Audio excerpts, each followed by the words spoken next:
Two Kids and a Career is a production of Jill Devine Media. I want to get your opinion or maybe advice, like the business side of social media and the individual side. Good old Emily Martinez looking at social media as a wife and a mom and a friend. Any thoughts about that to help others, if that makes sense? I find myself utilizing the mute button a lot, like whether it's on Facebook or Instagram. It's not even so much that it's a slam on other people. It's like you have to protect your own mental health. If I find myself looking at somebody's content, whether it's stories or pictures or whatever, and I start to feel just like angry or not good enough, I utilize the mute button, utilize the snooze for 30 days on Facebook or whatever it is, just to give yourself some space.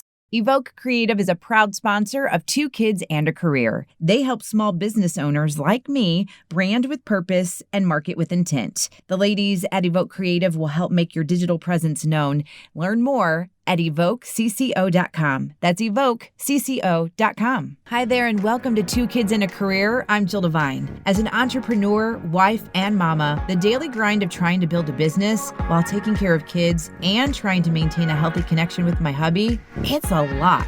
With this podcast, you're going to hear candid conversations with other moms, parenting experts who can share their knowledge and insight, or you'll just hear me rambling to get it all out. There's going to be tears, there's going to be laughter, but most importantly, there will be support. Take a listen and connect with me so we can grow and learn from one another. This is Two Kids and a Career. You know what's funny to me? Not too long ago, and I think we've come a long way in society when it comes to online dating.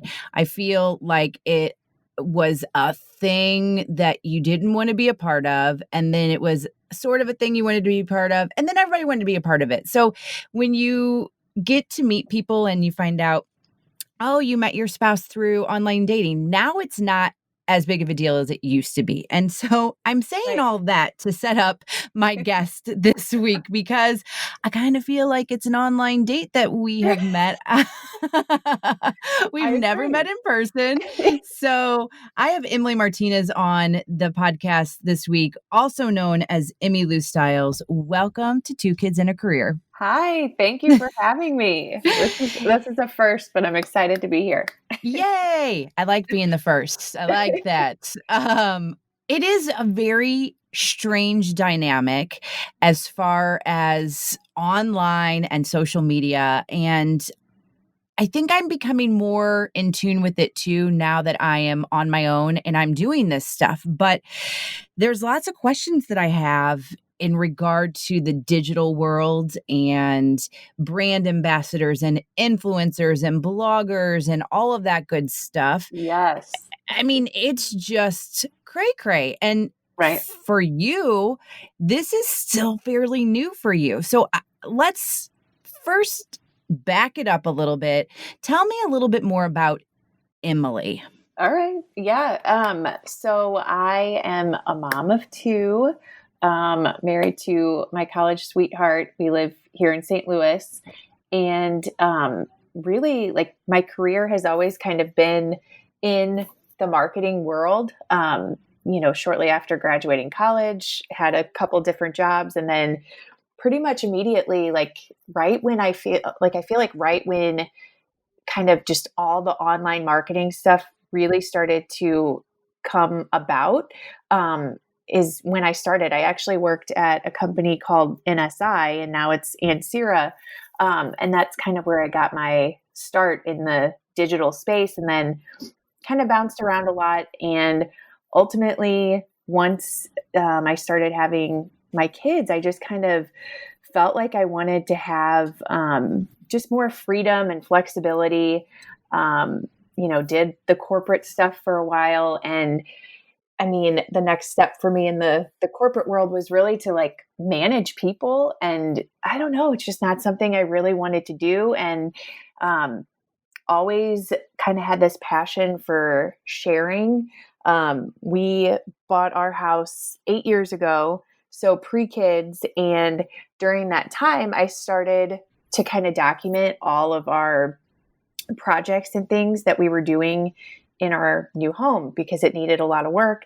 So started a little blog at that point in 2012, and then had Layla in 2013, and kind of the blog kind of just went away, fizzled out.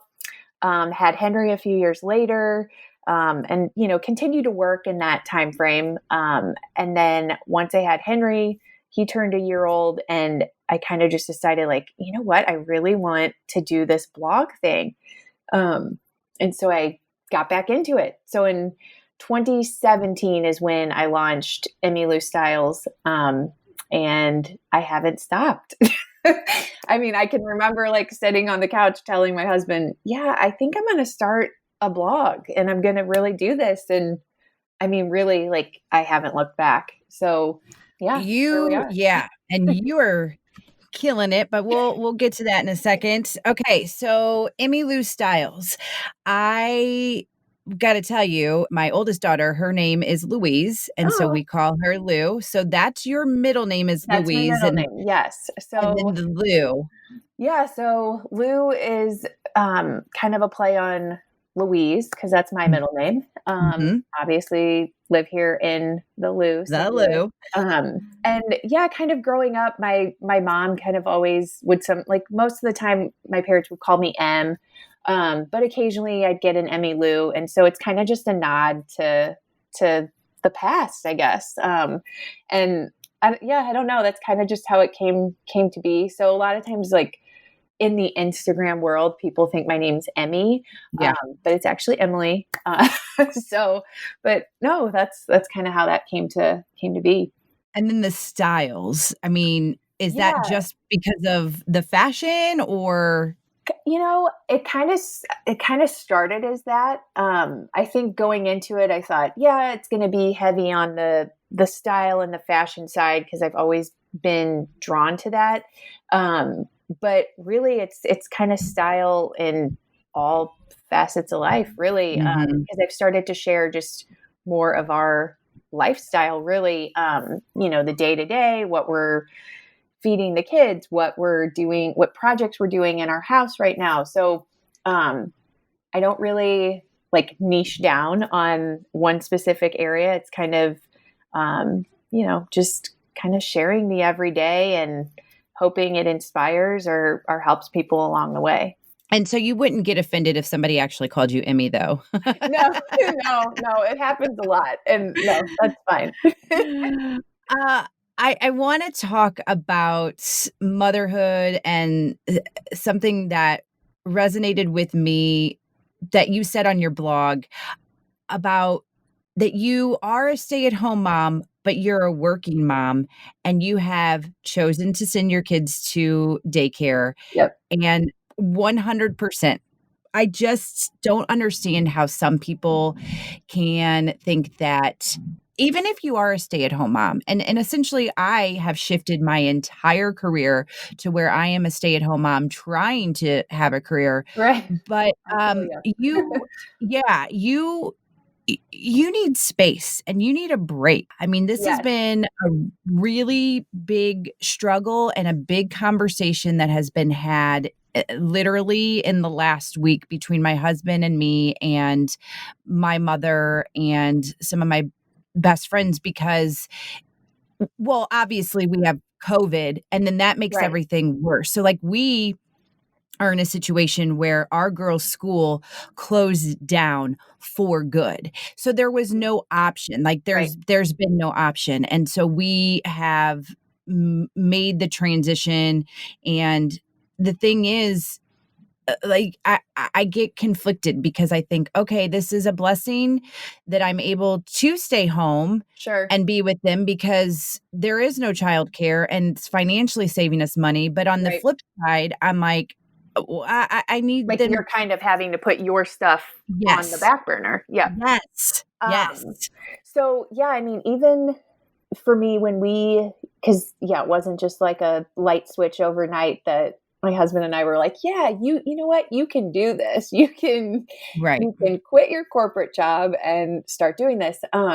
So yeah, and aside from blogging, I also like freelance, and have a couple clients where I manage their social media, and also set up websites on Squarespace for small businesses. So that like I'm kind of like part-time blogger, part-time doing that stuff.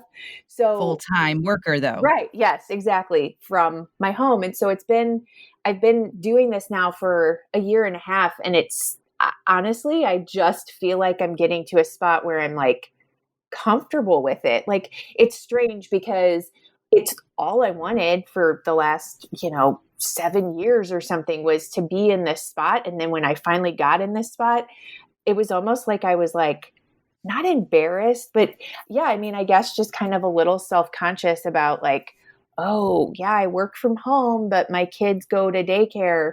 And it's just kind of, it's something I've kind of had to work through and navigate. And I finally feel like, okay, yeah, no, this is a job. Like, and there's nothing wrong just because I'm not going into an office. Like, yeah. So it's been good. And I feel like I'm finally kind of getting over that hump. But then COVID hit.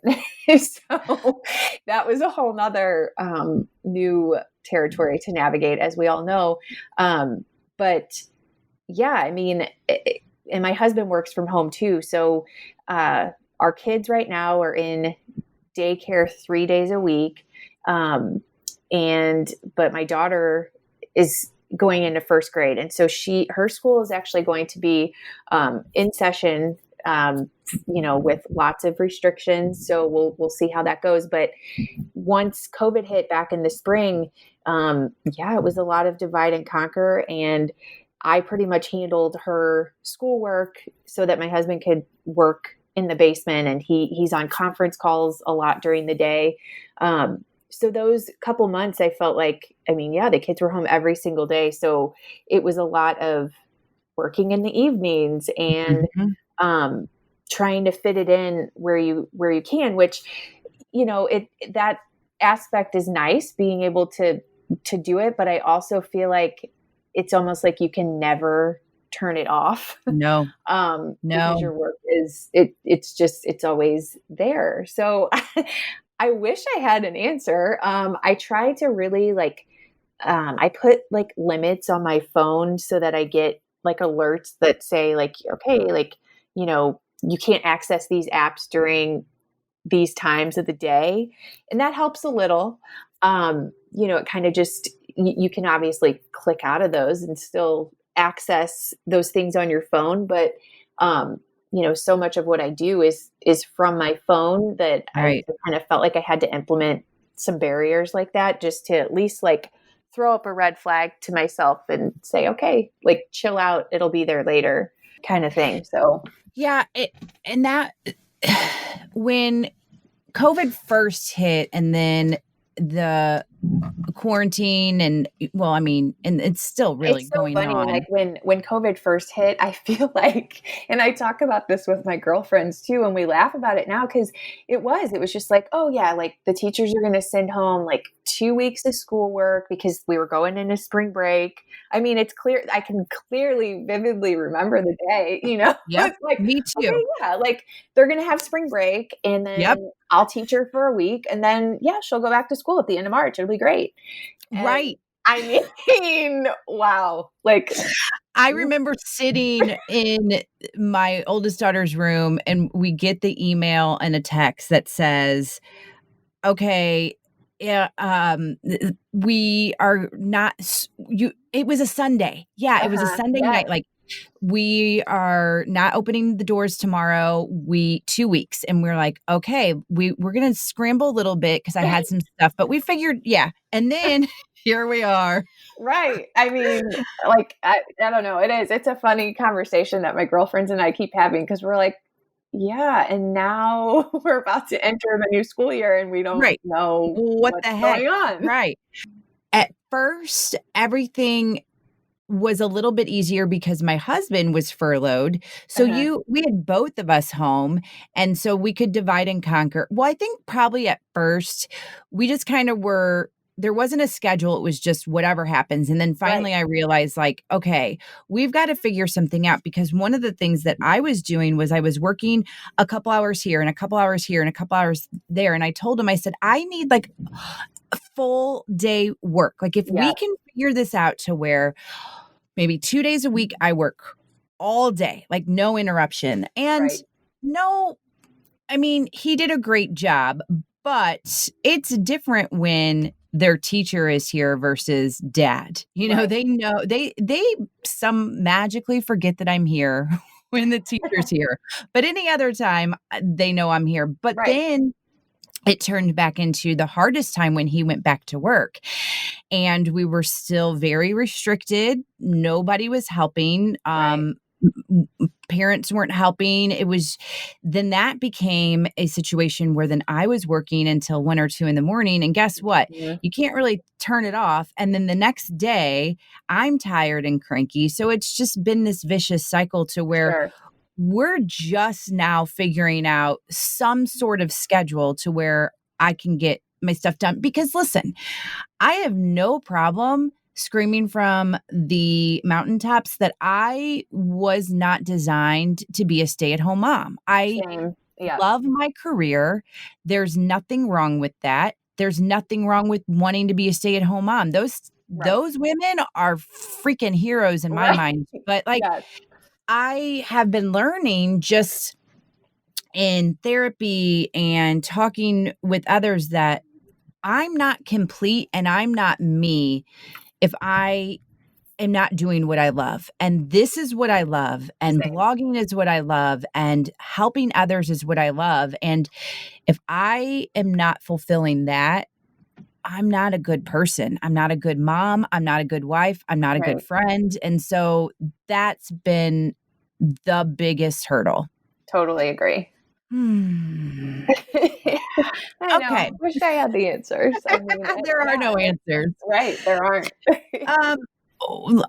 Okay. Social media and the digital space is so huge and so relevant and so needed right now. There's the good, the bad, and the ugly. There always is. Yep. What I think one thing that and I don't know if you feel this way, but I feel like sometimes people don't realize that social media is a job.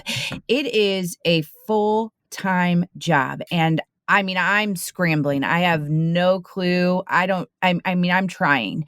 And one of the things that I want to back up to before we hit record is you said something about when I just said, okay, this is what we're going to do. Da, da, da, da. And in all honesty, with all of my guests, every conversation is natural and organic. And sometimes I have copy points and sometimes I have lead-in questions, but it's all natural and organic. And I said to you, Emily, I said, stop talking to me because I want to talk about this when I hit record. You made a comment about how you felt good because you recognized my voice, like it brought you a little bit of comfort. And for me, it's like burning in my belly right now because it's the comparison thing. And you wrote about this, like I see what you're doing on social media and you're killing it. And I see these great things that you're doing. Now, this is my perspective. And I'm like, oh, wow, that's really kick ass. Oh my gosh, that's really awesome. Oh my gosh, that's a really cool thing to be a part of. And then when I reach out to people like you, who I think that are just so influential, I'm like, oh, why are they going to answer me? Like, here I am with my little podcast. No. And it really, like the comparison game. It's No, and I totally get it because I can relate in the same way. And it's so silly because like, I actually really like dislike the term influencer. I mean, okay. I wanted to talk about that. That's okay that you said it. That's what people say, but it is just like, I don't know. It's just kind of like I didn't do this because I'm not the type of person that like oh my gosh, I love like showing myself on the internet. Right. Like it's not, Right. that's not Same. it. And, I have friends and stuff that'll be like, oh my gosh, like I was at this thing and so knew who you were. Like you've really made it. And I'm like, ew, like I don't like that. So yeah, I mean, for me, I don't know. It's hard. It's so strange because yes, like I'm posting pictures of myself to the internet and it's strange, but that's where we are in 2020. But no, exactly what you're saying. And I hate that it's that way, that like you even felt that way, but I feel the same way. Like there's stuff that I do in this Instagram space where, maybe I'm teaming up with other girls who have hundreds of thousands of followers. And here I am with my, in comparison, small following. And I feel like, oh gosh, like there's no way they're going to respond to me. And yeah, I mean, I'm sure there are people like that, but, I mean, I think you start to like learn who you mesh with just from like watching people's stories, and you can tell if they're a genuine person and an organic conversation. And but you're right, like you said in the beginning, it is a little bit like online dating, which I have no experience in, but No. yeah, I mean, you do, like, it's strange because you make these connections with people that you don't know, but I also am so fascinated by that. And it's funny because I actually have a friend from college who always jokes about like, she's like, it's no surprise that this is what you're doing, because I mean, I can vividly remember the day that our college got Facebook and I thought it was the coolest thing ever. And I mean, Really? yeah, I mean, it was 2005 and my roommates came home and they, like, somebody in one of their classes had been talking about it. And we literally huddled around my big like box computer and found it. And I mean, at that point there was like, it was only colleges. Like you could only get on it if you had like a college email address. But apparently, and I don't remember this, but my friend tells me, she's like, yeah, like you told me about Facebook. I'm like, oh, did I? All right. Oh, So, okay. but Yeah. I always laugh though when you sorry to interrupt, but when you were saying the college thing, I mean, I just keep thinking about Justin Timberlake and The Social Network, and like, yes. I mean, it's just, the whole thing is fascinating because I did not join Facebook until 2010. I was one of the late ones. Yeah. Okay. Yeah. Yeah. You held out. I mean, I still have friends now that aren't on there, and it fascinates me. I'm like, wow, like how would things be different? Like if I wasn't on here. Right. But yeah, no, I mean, I vividly remember it. And I remember going away to college and like what was it? AOL Instant Messenger. Yeah. And that was the whole thing. Like, And MySpace. Right. And staying in touch with all your friends from back home. And, so I kind of just, it makes me laugh when I look back on that stuff. Cause I'm like, oh yeah, like I've always kind of had a knack for this like social aspect of the internet. So, I feel like what you're saying is kind of how I feel as far as, yes, I mean, the most uncomfortable thing for me, and you can look at the whole pivot from before, I would actually probably just even say April or May. From April or May of this year to before then, you did not see a lot of pictures of me on social media. I just wasn't one of those. I still am not. This is very uncomfortable for me, but I'm learning that I have a voice and people want to hear things that I'm doing, and I have to be confident in that. Just like the same with you. It's not like, and yes, there are definitely people who love to see themselves and love to do that stuff. And like you said, you can figure it out, kind of like the online dating. You can figure out true intentions. You can figure out who you mesh with. right. But in the world we're in now, and even more so because of COVID, things are online. And like, I just feel that I have in this journey with people like you have found some really kick-ass amazing women who are very supportive and Yep. have a different outlook and have a different perspective than others. And so that's and I think that that's the other thing. We do follow or we kind of concentrate on followers and likes, and Right. I am also learning on the business side. That's not necessarily what you need. I mean, Right. if we're You gonna talk need business, it's engagement, but right. Right. Like you you want do. like of course like it's so nice like when yeah, you're getting a lot of likes on your photos and all that stuff, but at the end of the day it really is like you know, it's more important to have people that are there for the right reasons and engaged with your content because they like what you're sharing versus, you know, 100,000 people that like aren't maybe even real people. Like, Right. you Oh, know, yes. Yeah, so exactly. yeah. I mean, and that goes back to what you were mentioning earlier about how I mean, I know your following is big, and then you look at Thank mine, I'm you, like, but "Oh, damn." no, but I Like, mean that yeah, "Woo!" and it's funny because even you saying like, "Oh, you're following," and then I like in my mind, I'm like, "Yeah, but you know, I want to get to this point or I want to get to this Isn't point." it So, crazy? right, Yeah. it's yeah, it's a It's total mind game.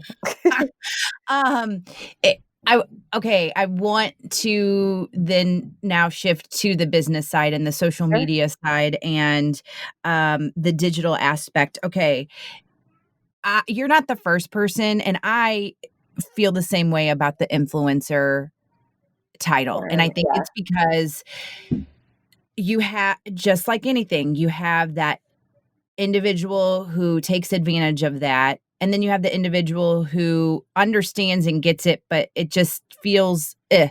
Yeah. What would you prefer to be called or a different term? Yeah, you know, it's funny because I think about that a lot because I'll change like my bio on my Instagram profile or when I was updating the about page on my blog. It's hard. I don't know. I mean, like I don't mind the term blogger, but then I don't know. That's also like kind of and I guess I've been seeing a lot more like digital content creator or Yep. content creator. And I feel like that, like I resonate more with that. Just in what I do in this space is ultimately create content that I love and that I want to share and hope that other people find it inspirational or get something from it. And then even when I work with brands in this space, like that's what I'm doing. I'm creating content. And if it influences someone or it inspires someone, then great. But yeah, ultimately, I guess I kind of resonate with the content creator I aspect. like that too. Yeah, I think I've used that or I currently use it because you're creating Right, stuff. right. You're yeah. So then f I don't know, I wanna get your opinion or maybe advice, like, the business side of social media and the individual side. So, obviously, there's a lot probably more I don't know, I guess I would you would think that the percentages would be more of just good old Emily Martinez looking at social media as, a wife and a mom and a friend. Like, any thoughts about that to help others, if that makes sense? I it's the I comparison game. Right. I find myself utilizing the mute button a lot, like whether Mm, it's on Facebook or Instagram. And it's not even so much that, like, you know, it's a slam on other people. It's like you have to protect your own mental health. And mhm, if I'm like, if I find myself looking at somebody's content, whether it's stories or pictures or whatever, and I start to feel just like angry or not, you know, not good enough, I tap that mute button. And that doesn't mean, you know, you're not unfollowing the person. And you know, again, it's protecting your own mental health because yeah, I mean, sure, could you get off of social media? Yes. And I think it's really great to take breaks from it. You know, I try mhm. to really like limit for me, it's like, I try to really limit it on like Saturdays, but again, it's still there. And like, you have your phone because you're like, I want to take pictures of my kids. Right. But some of that, it's like, well, I don't have to post it right now. I can share it later, or I don't have to share it at all, but yeah, for me, I think, that comparison thing, yes, utilize the mute button, utilize the snooze for 30 days on Facebook or whatever it is, just to give yourself some space. Now, on the business side, if obviously you do this on the side, a couple of tips that you would give me, another entrepreneur, as someone Sure. else? Yeah, I think consistency Yep. is key. Like a lot of the, like I said, I kind of manage a handful of small business accounts, social media wise, and really, it's consistency is key. So making yourself a calendar. I have a calendar for my personal Emmy Lou Styles Instagram account, but that encompasses, what am I going to share in stories this week? What am I going to share on my feed this week? What blog posts do I have going up?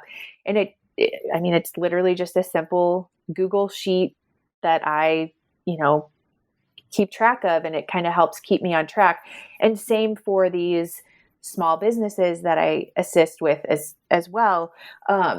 Just really trying to plan out what you're going to say and keeping that consistent voice. So maybe it's from like my blogging standpoint. Okay, on Mondays, I do my Monday must-haves, and it's kind of a roundup of things that I'm loving that I've seen when I've been doing online shopping. And then maybe on Sundays, I'm going to share kind of a snapshot of our weekend, and it's more like a look into our behind the scenes, our life. And then from this business standpoint, like depending on what the business is, like maybe once a week you share a customer review, because that always resonates with people to see happy customers. But just kind of keeping that consistent flow. And even if you're not posting every single day, you kind of at least have like a guide to follow as far as the category or the type of content that you are putting out there. And it is, like I said, a full-time job. Yes, I don't know. I need an assistant. No, I'm kidding. Yeah. Kind of.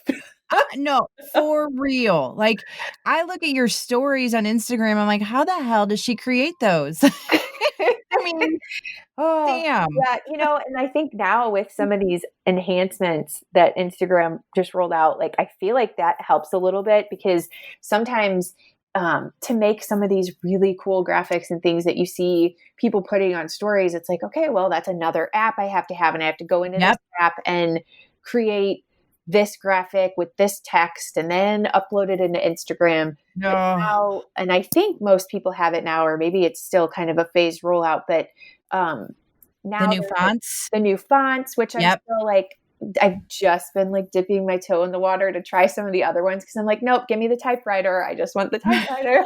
And then now with Instagram Reels, because I'm confused. Right. I'm confused. You and I both, but I took about 45 minutes on Sunday and I tried to create one, because I downloaded TikTok during quarantine, and then I pretty quickly after a month deleted it. It just wasn't the right fit for me. So now Reels is very similar.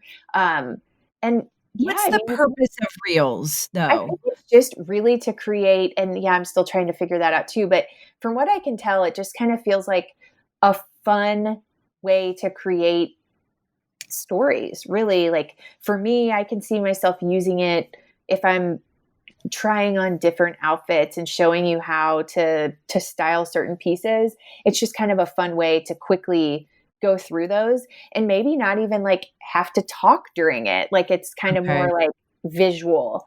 That's my first pass at it, but I don't know, because I made one and then I tried to post it in my feed last night, and my feet were cut off. And I was I like, saw, "Oh, and I was like, I can't see the whole outfit. So what purpose does this serve?" And then I'm like, "Oh, great. I wasted 45 minutes making this. And now like I can't even post it where I wanted to post it." So I ended up sharing it to my stories because I'm like, well, I can post it there and it won't feel like a complete waste of my time. And I but think that's where do you post the reels then? I'm confused by that. Is it not in your so stories? you can either choose to post it to your stories or you can also post it to your feed. Like when you make one, it kind of like Oh, gives you the okay. option. Um, but yeah, it was a lot of Googling for me. I was Googling how, because I'm like, how do I stop and start it and Mhm. make these transitions? So, but that's another thing too, just advice for bloggers or small businesses, or just if you're trying to find your way from a business standpoint in the digital space, is like, how can you create? And I feel like I'm finally just getting to a point where I'm doing this like better, is when you create content, like it's not just share it one time and forget it. You Yep. have to really keep sharing that, because not everybody's going to see your stories. And even though you personally feel like it's redundant because, oh, well, I already shared that, but there's a lot of people that probably didn't see Mhm. it. Or if they did see it, they didn't engage with it, or, they need to see it again for it to make sense or whatnot. So I think just like being smart about the content you're creating and thinking how many other ways can I use it? Can I share it on my stories? Can I also put it in my feed? Can I turn it into a blog post? Yep. And so just kind of thinking about all the different channels that people consume your content. Well, and that's one of my biggest things that I haven't been doing is recycling that stuff and And it's having hard. it. Yeah. Like, I don't know what it is. And I think for me, like it finally, like kind of finally had this like light bulb moment when I started to really strictly follow, like this content calendar that I've created for myself. But it wasn't like I didn't quit my corporate job and then walk right into this. Like I kind Right. of like fumbled around for a while until I kind of started to make sense of it more. But Well, and going back to that whole somebody may not see it. I mean, it's just kind of like even the rule with radio when even though when we were on and if I talked about something and it was like, "Oh, talk about it again in an hour and a half." I'm like, "Oh, they already heard it." Who am I to really right. somebody's listening that entire time? Right. So it is But it one of is, those things. Yeah. yeah, it kind of gets in your head. And I mean, I think about it a lot too. Like my past job, I was working in a corporate setting and um, we were creating emails for shoe brands. And like we'd be in meetings and somebody would say, well, we just sent an email on that like at the end of last month. It's like, okay, but like brown boots are popular. Like, I mean, we've got a lot of these, like, let's hit Right. them with it again. Um, so yeah, just it's funny though, because when you're actually in it, you're like, well, I just talked about it. But Yeah. Yeah. Yeah. and Yeah. I think a smart person once said something, I know I've read it, like about someone has to see something like 7 times before they make a purchase. And not that everything you're putting out Mhm. there is purchase related, but it's in that same vein as far as like people have to see things a few times, or maybe they didn't see it. So you're hitting those people that didn't see it. Well, here's the prime example, the sports bra. I purchased it, but I saw I saw you Those are post about good. them. I need Oh, to order more oh actually. my gosh, they're so good. I will make sure to give out we'll give all the details All out, but, right. uh, Emily had posted these sports bras from Amazon, and, um, I I saw it a couple times before I finally was like, "Okay, let me I'll look at try this." them. Right. Yeah, they're great. The only thing I don't like are the inserts. Like, You know what? somebody wrote that on like, they did something funny. They're like, "Who in their right mind Oh, the designs dessert. sports bra with Yeah. inserts and bra and swimsuits with inserts? Just either Oh sew my them gosh. in or keep them out." I know, totally. I took them But out they're of the sports bra, comfortable. but the one thing I noticed is, like, because I have like neutral colors. Like I think I've got a black, a gray, and a white one. That's what I got. Yeah. And then sometimes like when I take them out of the laundry, like, and I go to use them, I'm like, wait, is this inside out? Like they kind I of know. look the same on both sides. So Yeah, but I did pull the inserts out. yes, I know. Same with swimsuits. I don't know why. Yeah. So ridiculous. So yeah, that is a prime example. And before we wrap up, there were a couple of things that I wanted to address when you were talking about the personal side of social media and the hitting the mute. I will also add to that if you see somebody, and I'm getting better about this too, and it's just because it's a comfort thing. But if you see somebody doing something that you think is really cool, and even if you don't know them, because again, we don't know a ton of people. We don't know everybody on social media. Tell them that they're doing a great job, or Totally. tell them that you like something, or if they're talking about having a rough day, send encouragement, because all of that will just keep recycling and help one another. And I know for me personally, I'm never fishing for compliments, but when I hear something from It just kind of someone, resets yes, you. Yes. yes, Totally yes. agree. And, I had that last night just with this Reels thing because I was kind of like, ugh, like, am I really going to put this out there? This is so dumb. And I had a couple couple people that were like, this is really cool. Like, great job. And it wasn't even other content creators, but I'm like, okay, like it just kind of validated. All right, my time was well spent. It was something I tried and maybe I'll do it again. Yes. And Like, I think liking things is really, really good, like, to do that, but every now and again, a comment, when you truly mean it, when you truly wanted totally. to send it, do it. Yep. Agreed. I think it goes a long way. The other thing I wanted to point out is, and this is even for my own self, there's been plenty of conversations with my husband, like, what am I doing?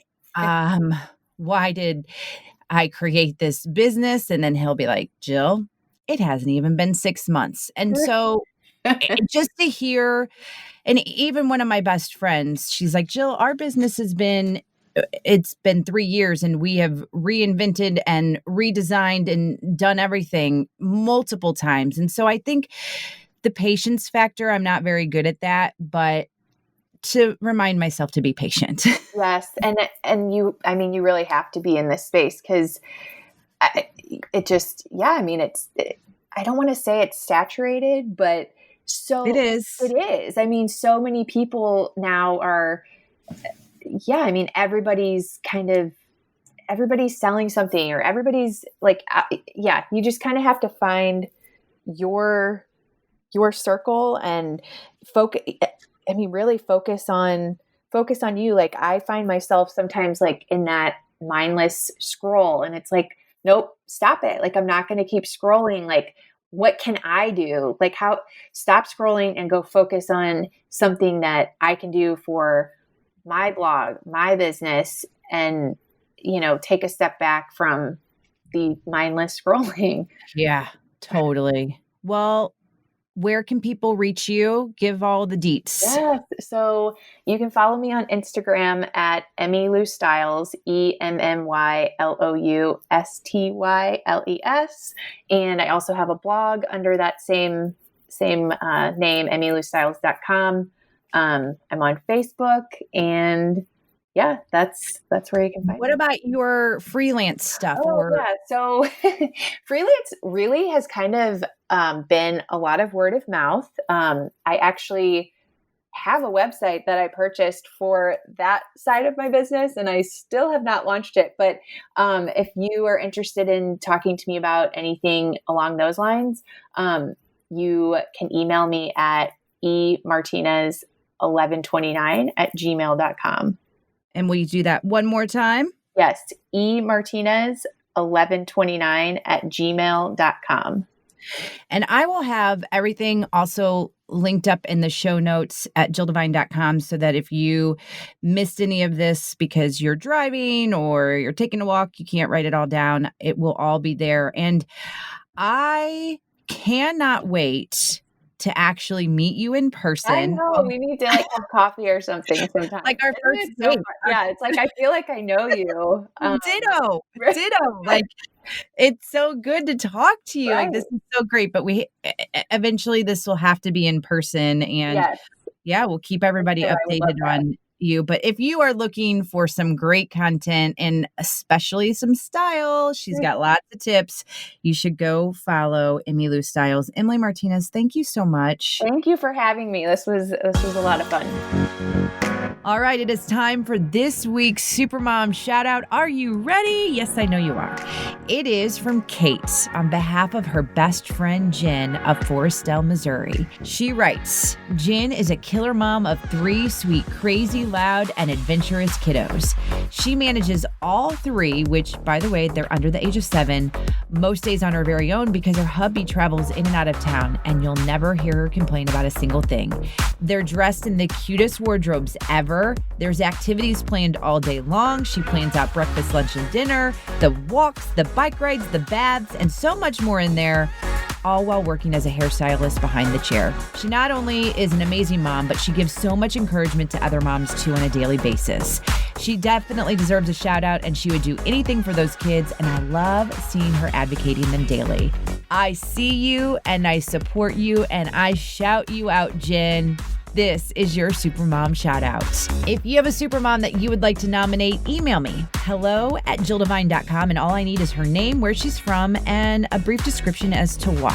For updates on the podcast, you can follow me on Instagram @JillDevine. You can also go to the website, jilldevine.com, join my email list, and you'll get emails from me here and there. I won't junk up your inbox, I promise.